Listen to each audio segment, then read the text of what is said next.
आज मैं आप लोग को जो कहानी सुनाने वाला हूँ उसमें एक नहीं दो रस शामिल है। पहला करुण रस और दूसरा शांत रस।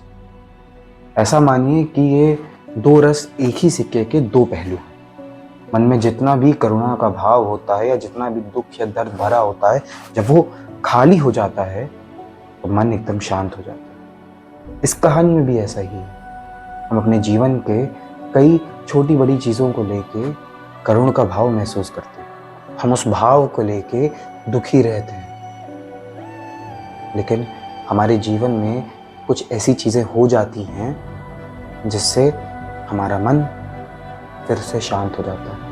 इस कहानी में भी ऐसा ही है। एक बार मैं अपनी एक फिल्म की शूटिंग कर रहा था, तभी मेरे पास एक चिट्ठी आती है। वो चिट्ठी थी मेरे दोस्त की।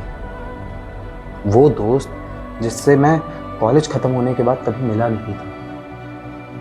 हमारे 4 के ग्रुप का हीरो। उससे कॉलेज के बाद अब बात हो रही थी, और वो भी बात क्या, एक चिट्ठी आई थी मेरे पास। और उस चिट्ठी में लिखा हुआ था,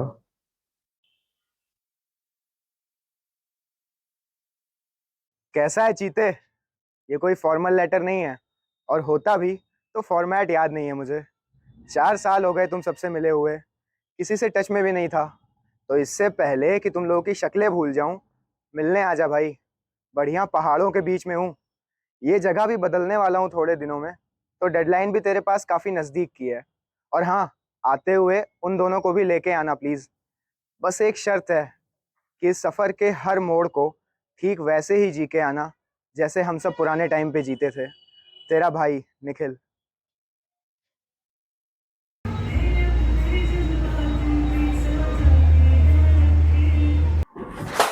सबने अपना काम धाम सब पीछे छोड़ दिया था और अब सिर्फ और सिर्फ निखिल से मिलने की आस में थे।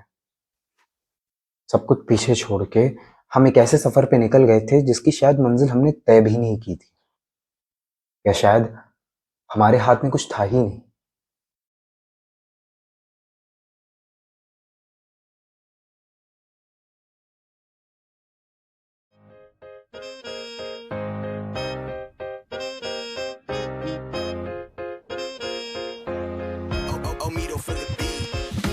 करते बैकपैक, लाइफ है ऑन ट्रैक, निकले भाई लोग, ट्रिप है फुल स्टैक, वॉल्वो में बैठे रोड ट्रिप शुरू, गाने चल रहे हैं, बंदे हैं चैट क्रू, चढ़ाई शुरू, रास्ता थोड़ा मुश्किल है, बस रह गई पीछे, आगे चल रही साइकिल है हर टर्न पे, हमने रखा अपना स्वैग, माउंटेन पे हैश, लौंडे सारे हैशटैग, पहाड़ों पे चढ़ते, बादलों से बात करते, बंदे सफर में काफी खुराफात करते, ठंडी हवा चेहरों को छूने लगी, कैफे वाली बंदी भाई को घूरने लगी, रॉक्स पे जंप, आइस पे स्लाइड करे, भाइयों के साथ इमोशंस हाई टाइट करे, एडवेंचर जिंदगी झरनों पहाड़ों में क्या रखा है, भीड़ में हजारों के।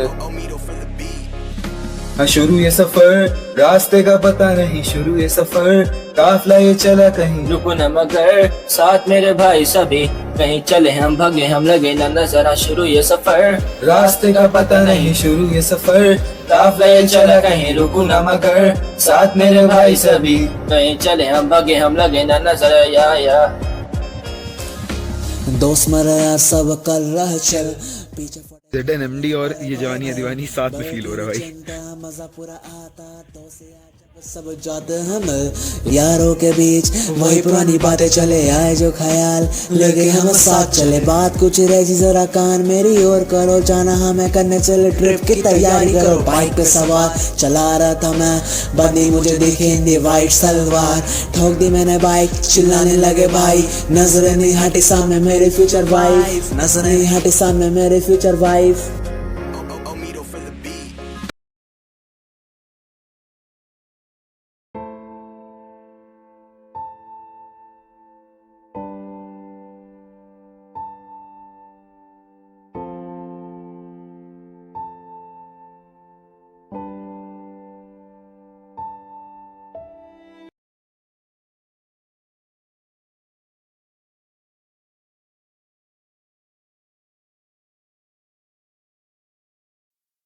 वहां कोई नहीं था।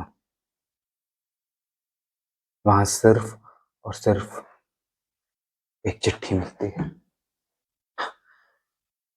वो चिट्ठी वापस से निखिल की ही होती है। चिट्ठी में लिखा है, तुम लोगों को अगर मैं पहले ही बता देता मैं कैंसर से लड़ रहा हूं, सब टूट जाते। तुम्हारी जिंदगी में बहुत दुख है। मैं उसे और नहीं बढ़ाना चाहता, इसीलिए मैं चाहता था तुम यहाँ तक हंस खेल के पहुंचो। तुम्हें ये चिट्ठी जब तक मिलेगी तब तक शायद मैं इस दुनिया में ना रहूं। बस तुम लोग को एक बार अलविदा करना चाहता था। शायद ये काम मैं नहीं, मेरी चिट्ठी ज्यादा अच्छे से कर जाए। हमारे कुछ समझ में नहीं आ रहा है। एक ऐसा दोस्त जिसे हमने कॉलेज तक साथ देखा, जब उसे पता चला उसे कैंसर है, उसने सबको एक झटके में दूर कर दिया। और आज जब हम उससे मिलने आए हैं, हमारे बीच ही है ही नहीं।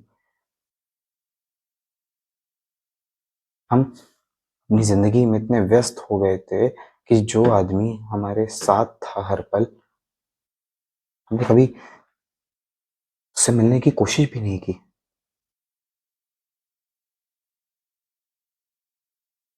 उस जगह पे जब एक बार अकेले बैठा था तो पानी की आवाज सुनाई दे रही थी, वो तेज हवाओं की सनसनाहट भी सुनाई दे रही थी। वो ऐसी आवाजें, ऐसा लग रहा था कि निखिल कुछ बोल रहा है, लेकिन शायद हम उस काबिल भी नहीं है कि हम उसे समझ पाए। इस 2-3 दिन के सफर में हम तीनों दोस्तों ने दोनों रस का अनुभव कर लिया था, करुण भी और शांत भी। उस ऐसे पड़ाव पर जहां पे करुणा का भाव अपनी चोटी पर था, हम तीनों लोग शांत थे। ये सिर्फ और सिर्फ निखिल की वजह से हुआ है। जहां हम अपनी जिंदगी में छोटी बड़ी चीजों को लेकर हमेशा दुख में रहते हैं, हमेशा करुण में रहते हैं, वहां पे निखिल जिंदगी और मौत के बीच में लड़ाई लड़ रहा था, और फिर भी वो शांत था। उसने इस दुनिया को हंसते हंसते अलविदा किया है, और अपने आप को, शायद हम सभी को जो इतने बेचैन थे, को शांत कर दिया।